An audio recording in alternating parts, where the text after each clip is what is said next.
संयुक्त राष्ट्र पर्यावरण कार्यक्रम की उत्सर्जन अंतराल रिपोर्ट 2024, जिसका शीर्षक no more hot air please है, भारत के उत्सर्जन रुझानों के बारे में महत्वपूर्ण जानकारी प्रकट करती है।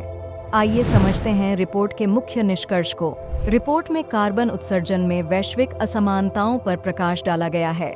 रिपोर्ट के अनुसार G20 राष्ट्र अफ्रीकी संघ को छोड़कर सामूहिक रूप से वैश्विक ग्रीन हाउस गैस उत्सर्जन के 77% के लिए जिम्मेदार हैं। रिपोर्ट में कहा गया है कि इन देशों द्वारा उत्सर्जन के चरम पर पहुंचने पर उसे तेजी से कम करने के प्रयास दीर्घकालिक लक्ष्यों को प्राप्त करने के लिए आवश्यक होंगे।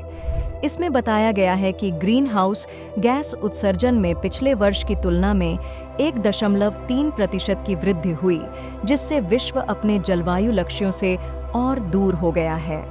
वहीं भारत के संदर्भ में रिपोर्ट की मुख्य बातों को देखें तो दरअसल इस रिपोर्ट के अनुसार भारत 2023 में लगभग 2.3 अरब टन ग्रीन हाउस गैस उत्सर्जन के लिए जिम्मेदार था, यानी भारत का ग्रीन हाउस गैस उत्सर्जन 6.1% बढ़ा, जो वैश्विक कुल उत्सर्जन का 8% है।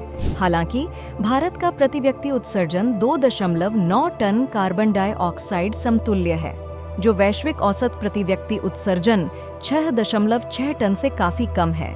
रिपोर्ट में यह भी बताया गया है कि भारत का उत्सर्जन बढ़ रहा है, लेकिन वैश्विक कार्बन डाइऑक्साइड उत्सर्जन में इसका योगदान केवल 3% है, जबकि अमेरिका का योगदान 20% है। तत्काल कार्रवाई की आवश्यकता।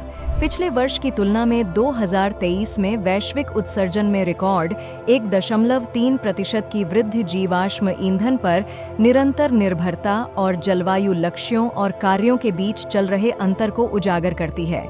रिपोर्ट में कहा गया है कि यदि तत्काल बड़ी कार्रवाई नहीं की गई तो 1.5 डिग्री सेल्सियस का लक्ष्य कुछ वर्षों में असाध्य हो जाएगा और 2 डिग्री सेल्सियस का लक्ष्य हासिल करना भी मुश्किल होगा। 1.5 डिग्री के लक्ष्य को प्राप्त करने के लिए 2030 तक वैश्विक उत्सर्जन में अभूतपूर्व 42% की कमी करनी होगी। यहाँ तक कि 2 डिग्री सेल्सियस के कम महत्वाकांक्षी लक्ष्य के लिए भी उसी वर्ष तक 28% की कमी करने की आवश्यकता है। इन कटौतियों के बिना यह रिपोर्ट सदी के अंत तक तापमान में 2.6 डिग्री सेल्सियस वृद्धि की सबसे खराब स्थिति की भविष्यवाणी करती है। आज का प्रश्न: हालिया जारी उत्सर्जन अंतराल रिपोर्ट 2024 के संबंध में निम्न में से कौन सा कथन सही नहीं है?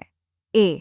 वर्ष 2023 में वैश्विक उत्सर्जन में रिकॉर्ड 1.3% की वृद्धि हुई है। बी.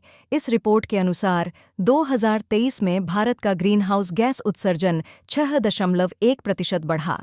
सी. रिपोर्ट सदी के अंत तक 2.6 डिग्री सेल्सियस तापमान वृद्धि की भविष्यवाणी करती है। डी. रिपोर्ट के अनुसार भारत का प्रति व्यक्ति कार्बन उत्सर्जन वैश्विक औसत उत्सर्जन के समतुल्य बना हुआ है। अपना उत्तर कमेंट में दें।